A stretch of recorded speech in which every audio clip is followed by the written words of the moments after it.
आज हम बात करेंगे मिलेट के बारे में। हम लोग पूरे दिन में 2 बार या 3 बार भोजन करते हैं और उसमें जो हम खाते हैं वह या तो चावल होते हैं या फिर गेहूं। क्या आप जानते हैं इस भोजन में फाइबर की मात्रा लगभग 0 होती है, क्योंकि अधिकांश भोजन रिफाइंड या प्रोसेस्ड होता है।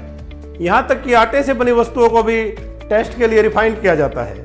इस हद तक पकाया जाता है कि यह आटा से बनी होने के सभी बेनिफिट खो देता है। परिणाम स्वरूप हमारे भोजन से फाइबर गायब हो गए हैं और इसी वजह से हर इंसान धीरे धीरे एक से एक भयंकर बीमारी का शिकार होता जा रहा है। तो अब सवाल उठता है कि क्या कोई अन्य ऐसा अनाज है जो हमारे लिए और हमारे पूरे परिवार के लिए लाभदायक है? जी हाँ, बिल्कुल है। हजारों वर्षों से हमारे पूर्वज इनका इस्तेमाल करते आ रहे हैं, मगर आज हम उनको भूल चुके हैं। गेहूं और चावल के अलावा जो अनाज होते हैं उन्हें हम मिलेट कहते हैं।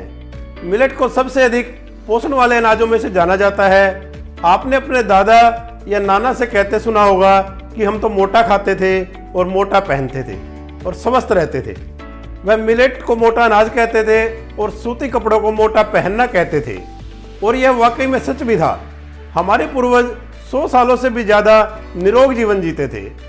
आजकल जब भी आप बीमार होते हैं और डॉक्टर के पास जाते हैं तो वह कहता है आजकल का खान पान ही खराब है, और हम यही सोचने में परेशान रहते हैं कि हम तो घर का ही खाना खाते हैं, रोटी और चावल ही खाते हैं। अब बात करते हैं मिलेट क्या है। जो भी अनाज हम खाते हैं उनको हम 3 श्रेणियों में बांट सकते हैं। पहला है पॉजिटिव, दूसरा न्यूट्रल और तीसरा नेगेटिव। इनमें से अनाज की पहली 2 श्रेणियों को मिलेट कहा जाता है। मिलेट यूज करने पर हमें पॉजिटिव इफेक्ट देते हैं और हमारी बीमारियों को हील करने का काम करते हैं। तीसरा नेगेटिव अनाज व्हीट और राइस है। ये हमारी बॉडी में बैड इफेक्ट्स देते हैं। मिलेट में कौन कौन से अनाज आते हैं? तो इसमें आती है ज्वार, बाजरा, रागी, जौ, कांगनी, शामा, कोडो, कुटकी और मक्की इत्यादि। मिलेट में जो फाइबर कंटेंट है वह 8% से 12% तक होता है, जबकि गेहूं में फाइबर की मात्रा 0.2% होती है। अब हम समझते हैं मिलेट से हमें पोषण कैसे मिलता है। जैसे हमने बताया कि मिलेट में फाइबर की मात्रा 8% से 12% के बीच होती है, जिससे ये सभी मिलेट 6 से 9 घंटे की अवधि में धीरे धीरे ग्लूकोज को रिलीज करते हैं। धीरे धीरे ग्लूकोज आने की वजह से हमारे शरीर को पूरा दिन एनर्जी मिलती है और हम पूरा दिन एनर्जेटिक फील करते हैं। इन मिलेट में protein, minerals, calcium, phosphorus, potassium, iron, magnesium, zinc, manganese, vitamin, amino acid और फैटी एसिड के साथ साथ विटामिन ई भी बहुत अच्छी मात्रा में होता है। इसलिए मिलेट हमारे लिए किसी चमत्कार से कम नहीं है। डायबिटीज, गठिया, थायराइड की समस्या, अग्नाशय, मस्तिष्क, दिल और तिल्ली से संबंधित बीमारियां, विभिन्न तरह के बुखार, दौरे पड़ना, अस्थमा आदि को नियंत्रित करने में मिलेट अत्यधिक प्रभावी है। जैसा कि ऊपर हमने बताया, मिलेट में फाइबर अधिक है और साथ ही साथ मिलेट का जीआई यानी ग्लाइसेमिक इंडेक्स भी काफ़ी कम होता है, जिसके कारण वह ग्लूकोज को धीमे मात्रा में रिलीज करता है। इसलिए वह टाइप 2 डायबिटीज़ के खतरे को कम करने में मदद करते हैं। इसलिए यदि मधुमेह के रोगी इनको अपने भोजन में गेहूं चावल की बजाय रिप्लेस करें और नियमित रूप से सैर करें तो कुछ सप्ताह में ही सकारात्मक परिणाम मिलने लगते हैं। मिलेट में मैग्नीशियम काफ़ी मात्रा में होता है, जो माइग्रेन को और हार्ट अटैक के रिस्क को कम करता है। मिलेट एंटीऑक्सीडेंट से भरपूर होते हैं, जो शरीर में फ्री रेडिकल्स को नष्ट करने में मदद करते हैं। बॉडी में फ्री रेडिकल्स का प्रोडक्शन होता रहता है, जो कोशिकाओं को धीरे धीरे नुकसान पहुंचाता है। फ्री रेडिकल्स के प्रभाव से झुर्रियाँ, चकते, सांवलापन आने लगता है और हम समय से पहले बूढ़े दिखाई देने लगते हैं। मिलेट का प्रतिदिन सेवन उम्र बढ़ने की प्रक्रिया को धीमा करने लगता है। मिलेट कैल्शियम का एक अच्छा उत्कृष्ट स्रोत है, जो हड्डियों के रखरखाव और विकास में सहायता करता है। इसमें मौजूद फास्फोरस चर्बी को कम करके हमारे सेल्स की मरम्मत करता है और हमारी ऊर्जा को बढ़ाता है।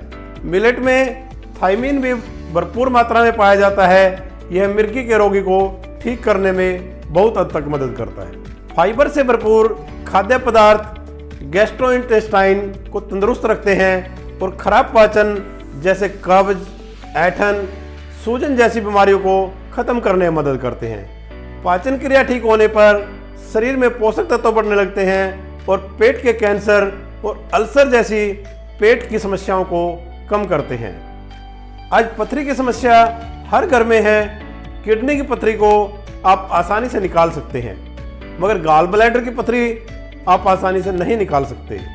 जिन घरों में मिलेट यूज होता है उनमें गाल ब्लैडर स्टोन बनने का रिस्क 30% तक कम हो जाता है। शायद ही कोई घर होगा जिसमें बच्चों और बड़ों में कैल्शियम की कमी न हो। हर घर के हर सदस्य को कैल्शियम की जरूरत है और मिलेट में प्राकृतिक तौर पर कैल्शियम भरपूर मात्रा में मिलता है। आजकल एक नई बीमारी और चल पड़ी है, आपने देखा होगा, बच्चों तक को गेहूं और चावल से एलर्जी होनी शुरू हो गई है, जिसे ग्लूटेन एलर्जी कहते हैं। पहले विरले ही कोई ऐसा केस सुनने को मिलता था, मगर आज यह एक आम बात हो गई है। अगर आप घर में मिलेट का यूज करते हैं तो आपके परिवार को ग्लूटेन एलर्जी होने के चांस बहुत ही कम हो जाते हैं। एक स्टडी के अनुसार मिलेट आपको कई प्रकार के कैंसर से भी बचाता है। जिस घर में मिलेट का प्रयोग होता है उस घर में आपको हार्ट पेशेंट नहीं मिलेंगे। अब बात करेंगे मिलेट की शुरुआत कैसे करें। आप सोच रहे होंगे कि क्या हमें अब गेहूं और चावल को छोड़कर मिलेट यूज करना है। जी नहीं, आप अपने किसी एक समय के भोजन को रिप्लेस कर सकते हैं। जो भी समय आपको स्टेबल हो उसी के अनुसार आप गेहूं या चावल की जगह मिलेट यूज कर सकते हैं। अक्सर हमारे घरों में आज भी किसी न किसी रूप में मिलेट यूज होता है। जैसे हम व्रत में शामक, कुट्टू या सर्दी में बाजरे की रोटी, बाजरे की खिचड़ी और मक्की की रोटी और सरसों का स्वाग आदि का प्रयोग करते हैं। इसी तरह आप अन्य मिलेट भी प्रयोग कर सकते हैं। आजकल मिलेट मार्केट में आसानी से मिल जाते हैं। यह न्यूट्रिशन से भरा एक खजाना है। आप एक बार शुरुआत करके तो देखिए, आपको बहुत ही आश्चर्यजनक परिणाम मिलेंगे और आप और आपका परिवार अपने पूर्वजों की भांति 100 साल तक निरोग जीवन जी सकते हैं। इस अवेयरनेस को घर घर तक पहुंचाइए, ज़्यादा से ज़्यादा वीडियो को शेयर कीजिए और ऐसे ही स्वास्थ्यवर्धक जानकारियाँ पाने के लिए हमारे चैनल को सब्सक्राइब कीजिए और जाते जाते एक लाइक तो बनता ही है। धन्यवाद। अब हम देख रहे हैं इस पोषक आहार की पूरी दुनिया में डिमांड है। आजकल जब हम ऑनलाइन शॉपिंग पोर्टल पे जाते हैं तो अक्सर हैरान हो जाते हैं। जिस अनाज को कोई फ्री में लेने के लिए भी तैयार नहीं होता था, वो सैकड़ों रुपए किलो के हिसाब से आज दुनिया के लोग ढूंढ रहे हैं।